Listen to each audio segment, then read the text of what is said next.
नमस्कार दोस्तों। मुंबई सपनों का शहर या माया नगरी, लेकिन इस शहर की भीड़ भाड़ भरी गलियों में एक ऐसी जगह है जिसका नाम सुनते ही कई तस्वीरें जहन में आती है। धारावी।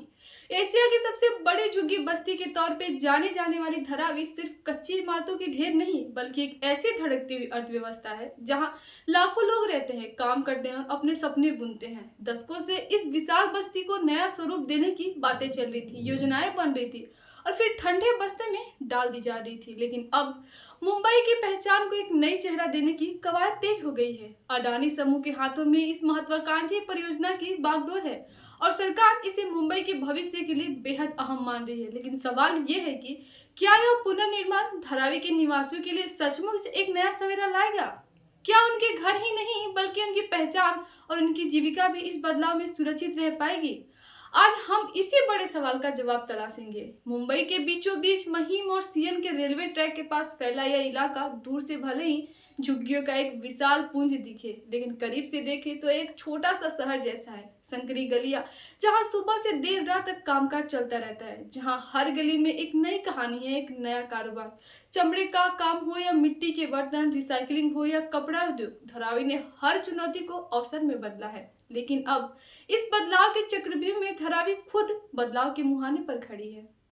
तो कहानी की शुरुआत होती है 1668 ईस्वी से, जब पुर्तगाल की राजकुमारी कैथरीन डी ब्रेगांजा की शादी ब्रिटेन के राजा चार्ल्स से हुई। बदले में पुर्तगाल ने दहेज में आज का मुंबई ब्रिटेन को दे दिया। हालांकि यह तब एक सचमुच मुकम्मल शहर न होकर 7 द्वीपों का समूह था, जिसे मिट्टी, बालू और कंकड़ के माध्यम से एक किया गया। नदी किनारे जो बेकार दलदली भूमि बसी, उस पर मुख्य शहर को साफ रखने के लिए तमिलनाडु से आए चर्मकारों को दलदली भूमि पर बसाया गया। फिर गुजरात से आए कुम्हारों को इसी दलदली भूमि पर बसाया गया। यूपी से आए बुनकर भी यहीं बसे।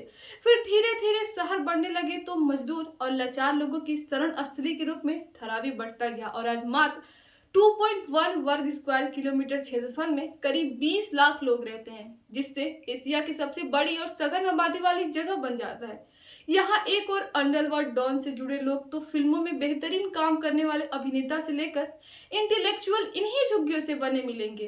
धारावी से ऊंची जगहों से देखने पर अमीर और गरीब की खाई तथा स्वर्ग और नर्क का एक साथ दर्शन हो जाता है। जहाँ एक और जगमगाती रोशनी में अमीर अपनी ऐशो आराम की जिंदगी जी रहे होते हैं, तो सड़कों के दूसरी ओर अंधेरे में अपने वजूद ढूंढती लाखों जिंदगियां पशुवत जीवन जीने को मजबूर तथा मूलभूत जरूरतों से दूर देखी जा सकती। सकरी गलियां इतनी कि मुश्किल से आदमी पार निकल जाए, रास्ते ऐसे कि गंदी बदबू करती नालियां उफनती जा रही हो, पीने के पानी भी उन्हीं गंदी नालियों से होकर घर को जाए, सामूहिक टॉयलेट ऐसा कि बस ऐसे ही आदमी दूर से देखकर बेहोश हो जाए। फिर भी इन गंदी नालियों में मुंबई की एक बड़ी आबादी बसती है जो पूरे शहर की अर्थव्यवस्था का 20% उत्पादन करती है। छोटी सकरी गलियों में रेस्टोरेंट, झाड़ू बनाने वाले, मिट्टी के बर्तन बनाने वाले, चमड़े की चीजें बनाने वाले, लकड़ी के सामान, राखी, खिलौने, सिलाई बुनाई करने वाले तमाम छोटे और घरेलू उद्योग देखने को मिल जाएंगे।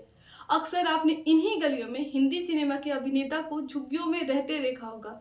स्क्रीन पर चंद मिनट की उनकी फटेहाल हालत देखकर हम कितने भावुक हो जाते हैं, पर असल जीवन में बहुत सारे लोग कई दशकों से ऐसे ही रह रहे हैं। पर उनकी हालात देखा सबने, सुना सबने, फिल्माया भी, पर अफसोस बुनियादी जरूरतों को आज तक मुहैया नहीं कराया जा सका। पर अब अडानी समूह और महाराष्ट्र सरकार के सम्मिलित प्रयास से इसे फिर से बसाए जाने की बात हो रही है, जिसमें सारे बुनियादी जरूरतों को ध्यान में रखकर हर घर टॉयलेट और बेहतर पानी की व्यवस्था करने की कवायद की जा रही है। पर सर्वे जिस ढंग से किया जा रहा है, बहुत लोग आशंकित है कि उनका भविष्य क्या होगा, रोजगार के साधन क्या होंगे।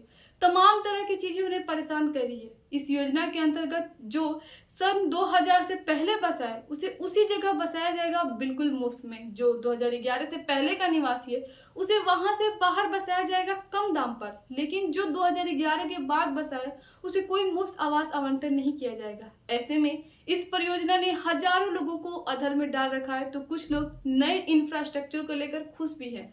खैर, इतने सालों से चली आ रही झुग्गी बस्ती में जिंदगी को एक नया आयाम मिलने वाला है। आप इस पर क्या सोचते हैं? कमेंट करके जरूर बताएं। धन्यवाद।